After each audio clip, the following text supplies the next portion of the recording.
Sa Pandacan, Maynila, agaw pansin ng isang lalaking nagwala sa pinangyarihan ng bypass operation na ikinamatay ng 2 katao kagabi. Narito report ni James Agustin ng Super Radio DZBB.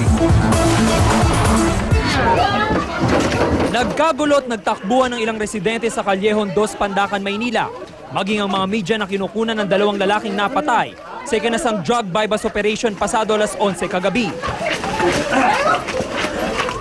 May isang lalaki kasing nagwawala at sumigaw nang mamamatay kayong lahat. Hindi malaman kung kaanak ba siya ng mga biktimang kinilalang sina J.R. Geneblazo at Ryan Salcedo alias Bait. Hindi malinaw kung paano napatay ang dalawa dahil walang ibinigay na detalye ang Pandacan Police. Pero sa impormasyon mula sa Homicide Division ng MPD, may nakuhang 2 kalibre 38 sa dalawa.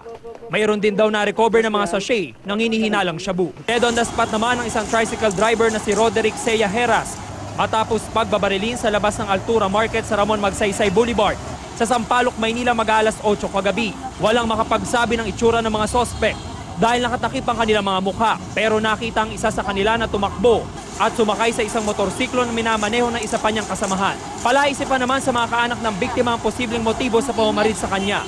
Walaan nilang kaaway ang biktima. Nakuha ng soko ang 4 na basyon ng bala sa lugar. Bagamat may nakatapat na CCTV camera sa pinangyarihan ng krimen, ay hindi naman ito gumagana. Patuloy ang investigasyon ng Manila Police District sa magkahiwalay na insidente. Ito si James Agustin ng Super Radio DZBB para sa News TV Quick Response Team.